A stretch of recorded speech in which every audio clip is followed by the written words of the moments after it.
ഇടുക്കി പാർക്കിൽ കടുവയിറങ്ങിയതായി അഭ്യൂഹം. വനംവകുപ്പും പോലീസും സ്ഥലത്ത് പരിശോധന നടത്തി. ഡ്രോൺ ഉപയോഗിച്ചും നിരീക്ഷണം തുടരുകയാണ്. ഇന്ന് പുലർച്ചെ ലോറി ഡ്രൈവറാണ് കടുവയെ കണ്ടതായി പറയുന്നത്. ഇടുക്കി ഐഡിയ ഗ്രൗണ്ടിന് സമീപമുള്ള പാർക്കിലാണ് കടുവയിറങ്ങിയതായി പറയുന്നത്.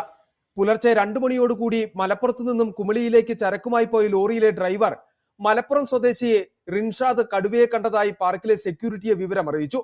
തന്റെ വാഹനത്തിന്റെ മുമ്പിൽ കൂടി കടുവ പാർക്കിനുള്ളിലേക്ക് കയറിപ്പോയി എന്നാണ് ഡ്രൈവർ പറഞ്ഞത്. സെക്യൂരിറ്റി ഗാർഡ് വനംവകുപ്പിനെ വിവരമറിയിച്ചതിനെ തുടർന്ന് വനംവകുപ്പ് ഉദ്യോഗസ്ഥരും ഇടുക്കി പോലീസും സ്ഥലത്തെത്തി ആദ്യഘട്ട പരിശോധന നടത്തി. തുടർന്ന് ഡ്രോൺ ഉപയോഗിച്ച് മേഖലയിൽ പരിശോധന നടത്തിയെങ്കിലും കടുവയുടെ സാന്നിധ്യം കണ്ടെത്തുവാൻ കഴിഞ്ഞില്ല. 2 മണിക്ക് റിൻഷാദ് എന്ന് പറയുന്നത് മലപ്പുറം സ്വദേശിയാണ്. അദ്ദേഹം കുമളിക്ക് പോകുന്ന വഴിക്ക് വണ്ടി ആയിട്ട് ലോഡുമായിട്ട് പോകുന്ന വഴിക്കായിരുന്നു. ഇവിടെ എത്തിയപ്പോൾ റോഡ് ക്രോസ് ചെയ്ത് കടുവയ്ക്ക് സാമാന്യമല്ല ഒരു മൃഗം കടന്നു പോകുന്നതായിട്ട് അദ്ദേഹം പറയുകയാണ്. അപ്പോൾ അത് പ്രകാരം അവിടുത്തെ സെക്യൂരിറ്റി, ഇടുക്കി പാർക്കിലെ സെക്യൂരിറ്റി വിളിച്ച് പറഞ്ഞതനുസരിച്ച് അവിടുന്ന് നമ്മൾ റേഞ്ച് ഓഫീസറും ബേക്കോട്ട് റേഞ്ച് ഓഫീസറും സ്റ്റാഫും എല്ലാവരും കൂടെ വന്ന് പരിശോധന നടത്തി. കൂട്ടത്തിൽ ഇടുക്കിയിലെ പോലീസ് സ്റ്റേഷനിൽ നിന്നുള്ള ജീവനക്കാരും ഉണ്ടായിരുന്നു. ഞങ്ങൾ രാത്രിയിൽ ഒരു ഡ്രോണൊക്കെ ഉപയോഗിച്ചൊരു പരിശോധനയൊക്കെ നടത്തിയായിരുന്നു. പക്ഷെ ഒന്നും കണ്ടെത്താൻ സാധിച്ചില്ല.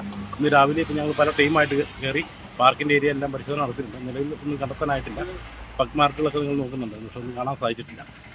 ഇതാണ് നിലവിൽ എന്താണെന്നോ ജീവി ഉണ്ടെന്നോ ഒന്നും കണ്ടെത്താൻ സാധിച്ചിട്ടില്ല. ഡ്രൈവറുടെ മൊഴി അനുസരിച്ച് പരിസര പ്രദേശങ്ങളിൽ പരിശോധിച്ചിട്ടും കടുവയുടെ കാൽപ്പാടുകൾ ഒന്നും തന്നെ കണ്ടെത്തിയിട്ടുമില്ല.